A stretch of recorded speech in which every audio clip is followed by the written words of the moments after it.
couple of minutes ago, we were chatting to our European football expert, Andy Brassel, about whether Tottenham would go German with Terzic and Rosa been linked. But it has just been announced that Igor Tudor has agreed to become Spurs interim head coach. He's the former coach of Juventus, played for Juventus, and of Marseille. He's someone who's often gone in as a bit of a red Adair to sort things out when there's been issues.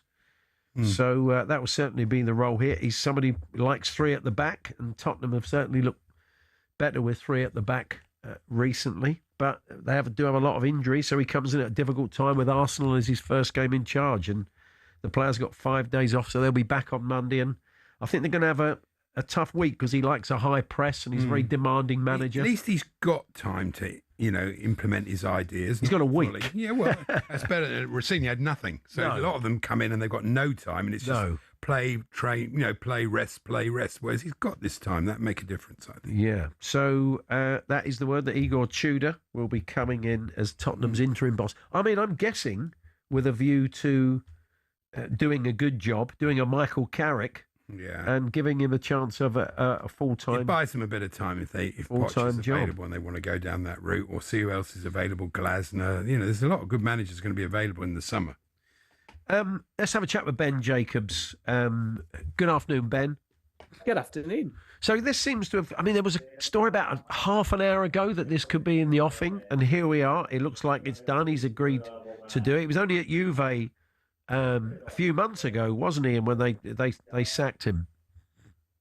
Yeah, exactly. And this has moved fast because Tottenham's priority has been to get somebody in place by Monday. The players are off at the moment, but they need to get going ahead of a big North London derby that they're preparing for. So consideration number one, as we revealed on talkSPORT, was do you find a permanent manager or an interim? The decision has been taken that there's nobody that may be able to come in now that is the right choice. Part of that is because Maurizio Pochettino wants to naturally focus on the World Cup and was never going to leave before. And Roberto De Zerbi, even though he became a free agent, did hold some conversations with Tottenham, but indicated that he wants to wait until the summer as well. So then Tottenham had to go and find an experienced interim. There was never a chance of Harry Redknapp, but the likes of John Haytinger or even Ledley King were considered, but weren't deemed to be as experienced as Igor Tudor. So in the last kind of 12 to 24 hours, Tottenham have moved decisively, and there's now a verbal agreement in principle in place for Igor Tudor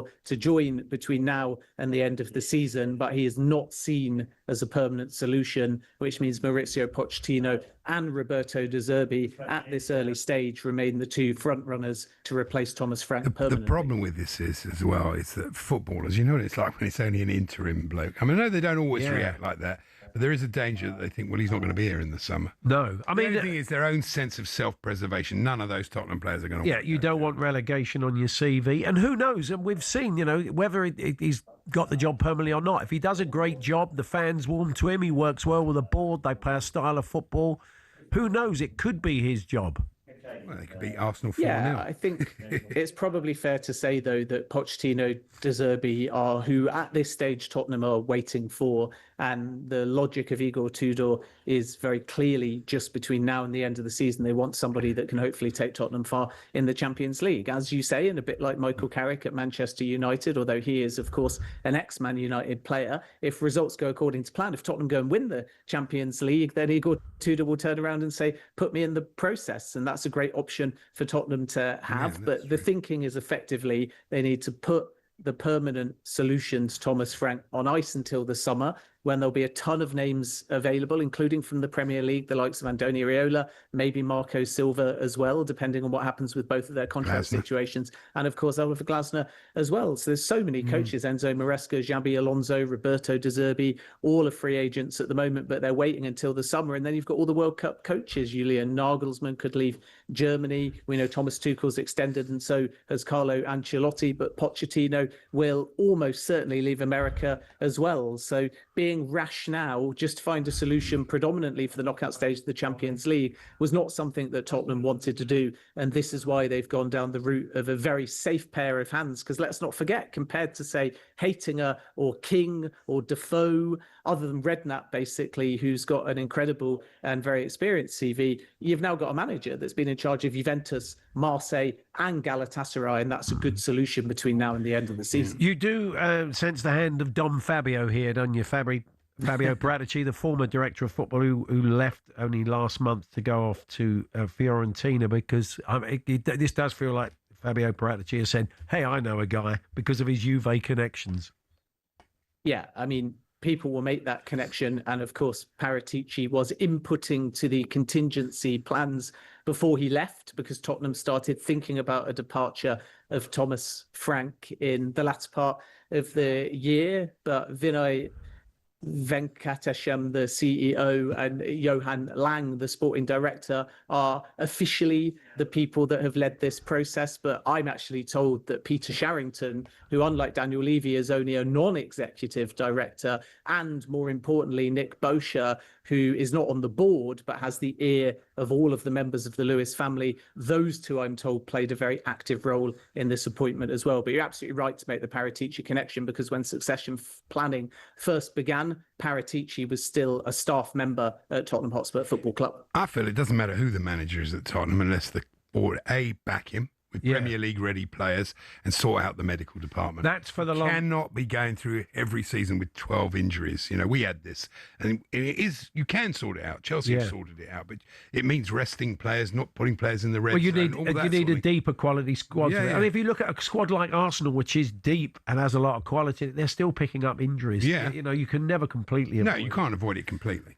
There's a quote that he gave a little while ago about his style, Ben. He said, I want courageous and intensive football, not only uniquely based on the defence. I want people to come to the stadium to be entertained and not disappointed. I think it's fair to say that the Spurs fans have been going to their stadium being very disappointed in recent months. So that should be some good news for the Spurs fans who are currently looking at Wikipedia and looking at his career.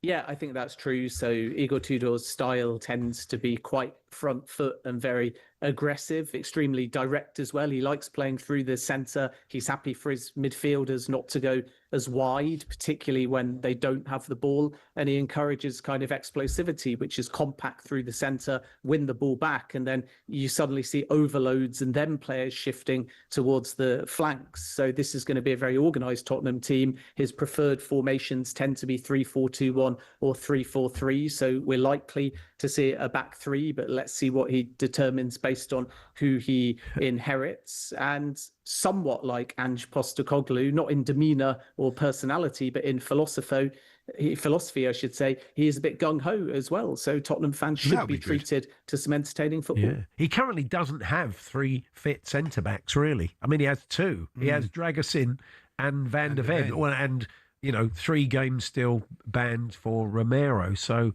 I think a 3 would suit those 3, actually, for what we have left. Gray's quite versatile. He might be able to... Yeah, I mean, obviously Gray would have to step in, but it would certainly suit Porro, who's not a great defender, but is better going forward. So we shall see, Ben. Thanks for jumping in so quickly and telling us more. We'll catch up with you soon. Interesting, isn't it? Cheers, guys.